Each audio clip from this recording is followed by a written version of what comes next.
July August মাসে আমরা তখন আমাদের এই আন্দোলনের ব্যানারের নামটি দিয়েছিলাম বৈষম্য বিরোধী ছাত্র আন্দোলন।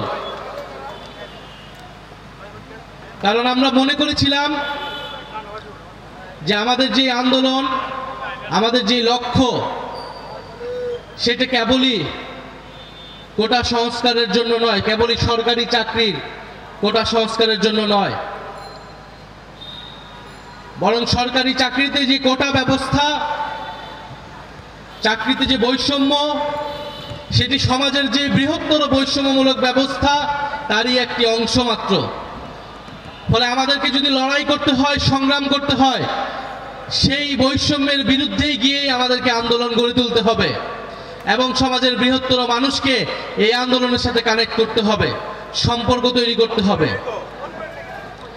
এবং ইনশাআল্লাহ আমরা যেই লড়াইটা শুরু করেছিলাম 2024-এ বৈষম্য বিরোধী ছাত্র আন্দোলনের মধ্য দিয়ে, আজকে শ্রমিক শক্তির আত্মপ্রকাশের মধ্য দিয়ে তা আরো অনেক ধাপ এগিয়ে গেল। বৈষম্য বিরোধী ছাত্র আন্দোলন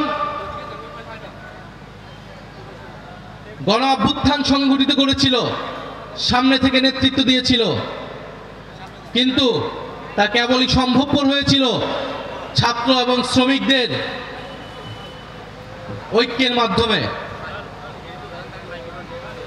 কারণ আমরা দেখেছি বিগত 16 বছর যেই ফ্যাসিবাদী বন্দোবস্ত বাংলাদেশে ছিল, যে অগণতান্ত্রিক শেখ হাসিনার স্বৈরাচারী শাসন ব্যবস্থা ছিল, সেখানে সবচেয়ে বেশি নির্যাতিত হয়েছিল শ্রমিকেরা। তাদেরকে তাদের ন্যায্য মজুরির জন্য সেই 2024 মাসের শুরুর দিকে আন্দোলন করতে হয়েছিল এবং পুলিশের গুলিতে শ্রমিক মারা গিয়েছিল। আমরা সেই আন্দোলনে তখনও ছিলাম। ফলে এই যে একটা ফ্যাসিবাদী ব্যবস্থা, যেখানে কোনো গণতন্ত্র ছিল না, মানবিক মর্যাদা ছিল না, ছিল না শ্রমিকের অধিকার, ছিল না যুবকদের, ছাত্রদের কর্মসংস্থানের অধিকার। ফলে আমাদের ছাত্র, শ্রমিক ও নানান পেশাজীবীর ঐক্যের মাধ্যমে যেই গণ অভ্যুত্থান সংগঠিত হয়েছিল, যেই জাতীয় ঐক্য তৈরি হয়েছিল, সেই ঐক্যের ভিত্তিতেই আমাদের পথ চলা, আমাদের নতুন বাংলাদেশ গড়ে তোলার এই লড়াই। বাংলাদেশে গণ অভ্যুত্থানের পরে আমরা সবচেয়ে বেশি একটা কথা শুনতে পাই, জাতীয় ঐক্য। তো জাতীয় ঐক্য বলতে আমাদের দেশের কিছু মানুষ মনে করে শুধু কয়েকটা রাজনৈতিক দল এক টেবিলে বসলেই জাতীয় ঐক্য হয়ে যায়। আজকেও জুলাই সনদ নামে একটা সনদে কিছু রাজনৈতিক দল একত্র হয়ে স্বাক্ষর করবে এবং এর নাম দিতে চায় জাতীয় ঐক্য। আমরা মনে করি এটা কোনো জাতীয় ঐক্য নয়। জাতীয় ঐক্য হচ্ছে এখানে যেখানে ছাত্র, শ্রমিক এবং নানান পেশাজীবীর মানুষ একত্রিত হয়েছে।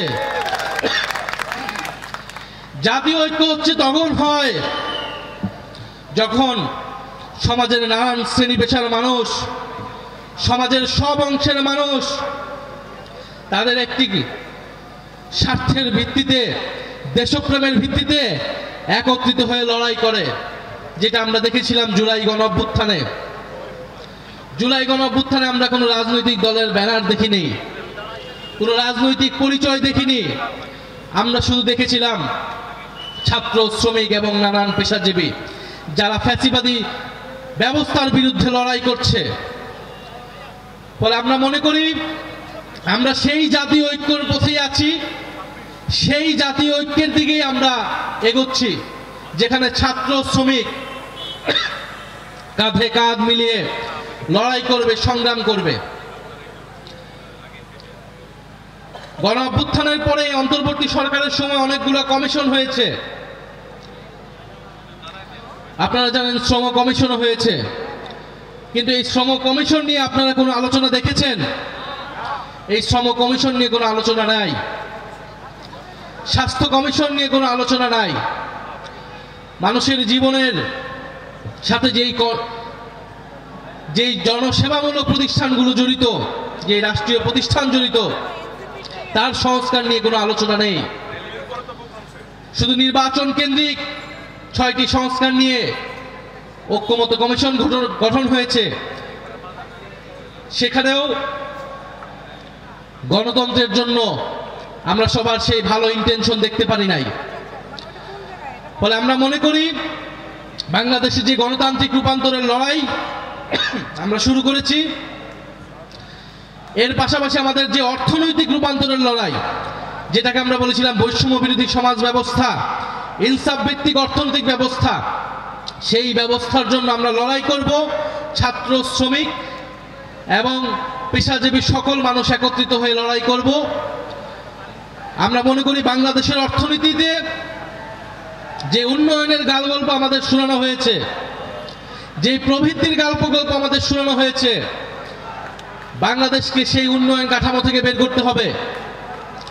বাংলাদেশের সমস্ত উন্নয়নের কেন্দ্রে থাকতে হবে মানবিক মর্যাদা, একটি মর্যাদাপূর্ণ কর্মসংস্থান, শ্রমিকের ন্যায্য হিস্সা, এই মর্যাদাপূর্ণ জীবন ব্যবস্থা, মর্যাদাপূর্ণ কর্মসংস্থান এবং একটি দায় দরদের সমাজ প্রতিষ্ঠাই আমাদের লক্ষ্য। আমি আশা করব জাতীয় শ্রমিক শক্তি আজকে যেই অঙ্গীকার এবং লক্ষ্য নিয়ে আত্মপ্রকাশ করছে এবং সেই ঐতিহাসিক দিনে, যেই দিনে কিছু রাজনৈতিক দল জাতীয় ঐক্যমতের নামে জনগণের সাথে প্রতারণা করে একটি কাগজে সাইন করছে, আর জাতীয় শ্রমিক শক্তি রাজপথে নিজেদের অবস্থান জানান দিচ্ছে। আমরা সবসময় জানি রাজপথের শক্তি জয়ী হয়, ইনশাল্লাহ জাতীয় শ্রমিক শক্তিও জয়ী হবে। জাতীয় নাগরিক পার্টি শ্রমিকদের পক্ষে রাজনীতি করবে, শ্রমিকের অধিকার আদায়ের রাজনীতি করবে। আমরা দেখছি বাংলাদেশে এখনো শ্রমিকরা তাদের ন্যায্য মজুরির জন্য লড়াই করে যাচ্ছে। গার্মেন্টসে আগুন লাগছে, বস্তিতে আগুন লাগছে, কলকারখানায় আগুন লাগছে, এবং শ্রমিক মারা গেলে 2 লক্ষ 3 লক্ষ টাকায় শ্রমিকের জীবনের দাম নির্ধারণ করা হয়। শ্রমিকের জীবনের কোনো মূল্য হয় না। শ্রমিকের শ্রমকে কেবল অর্থনীতি শোষণের কেন্দ্রে ভাবলে চলবে না। আমরা চাই বাংলাদেশে যে লুটপাট হয়েছে, বাংলাদেশে যে দুর্নীতিগ্রস্ত ব্যবস্থা প্রতিষ্ঠা করা হয়েছে, সেখান থেকে আমাদের গণতান্ত্রিক রূপান্তরের দিকে যেতে হবে। ফ্যাসিবাদী আমলের যে সকল রাঘব বোয়ালরা ছিল, যে সকল মাফিয়া অলিগাররা ছিল, তাদেরকে কিন্তু বিচারের আওতায় আনা হয় নাই। তাদের ব্যবসাগুলোকে এখনো প্রোটেক্ট করা হচ্ছে। সরকারের পক্ষ থেকে, বিভিন্ন রাজনৈতিক দলের পক্ষ থেকে সেই প্রোটেকশন দেওয়া হচ্ছে সেই মাফিয়াদেরকে, যারা শ্রমিকদেরকে এতকাল ধরে শোষণ করেছে। ফলে আমরা সেই অলিগার্কিক ব্যবস্থার পরিবর্তন চাই। বৃহত্তর মানুষ, সমাজের সুবিধা বঞ্চিত মানুষ, বাংলাদেশ এবং বাংলাদেশের বাইরে যে সকল বাংলাদেশি ভাই ও বোনেরা নিজেদের রক্ত ঘাম ঝরিয়ে বাংলাদেশকে দাঁড় করিয়ে যাচ্ছে, এই বাংলাদেশের অর্থনীতিকে টিকিয়ে রাখছে, তাদের ন্যায্য হিস্সার পক্ষে আমরা থাকব। জাতীয় শ্রমিক শক্তি সেই লক্ষ্যে কাজ করে যাবে। আমাদের সেই অঙ্গীকার আজকে আমরা ব্যক্ত করছি, সেই প্রত্যাশা ব্যক্ত করছি। জাতীয় শ্রমিক শক্তি একটি স্বাধীন সংগঠন হিসেবে নিজেরা পরিচালিত হবে। জাতীয় নাগরিক পার্টি আদর্শিকভাবে, রাজনৈতিকভাবে সবসময় শ্রমিকদের সাথে থাকবে এবং আমরা ঐক্যবদ্ধভাবে আমাদের যে নতুন বন্দোবস্ত, আমাদের যে দায় ও দরদের রাজনীতি এবং মানবিক মর্যাদা প্রতিষ্ঠার রাজনীতি, সেই রাজনীতি আমরা প্রতিষ্ঠা করে যাব। এইটা বাংলাদেশের জনগণের প্রতি, জুলাই গণ অভ্যুত্থানের শহীদদের প্রতি, আহতদের প্রতি আমাদের কমিটমেন্ট। আমি আজকের জাতীয় শ্রমিক শক্তির আত্মপ্রকাশ উপলক্ষে জাতীয় শ্রমিক শক্তির যে নেতৃত্ব, যারা পুরো বাংলাদেশের সকল সেক্টরের শ্রমিকদেরকে সংগঠিত করবে, ঐক্যবদ্ধ করবে, সংগ্রামের দিকে নিয়ে যাবে, এবং মর্যাদা এবং মুক্তি প্রতিষ্ঠা করবে সেই নেতৃত্বের নাম ঘোষণা করতে চাই, যাদের নেতৃত্বে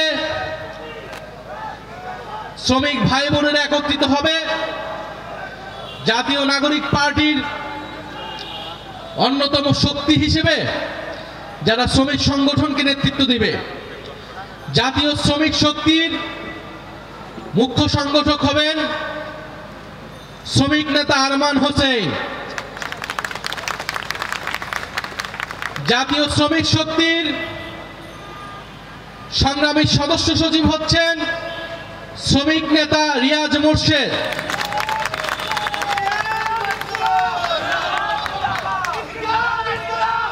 এবং জাতীয় শ্রমিক শক্তির আহ্বায়ক হিসেবে দায়িত্ব পালন করবেন, বাংলাদেশের শ্রমিকদের কান্ডারি হিসেবে নেতৃত্ব দিবেন বৈষম্য বিরোধী ছাত্র আন্দোলনের নেতা, সাবেক ছাত্র নেতা, রাজশাহী বিশ্ববিদ্যালয়ের কৃতি ছাত্র মাজারুল ইসলাম ফকির।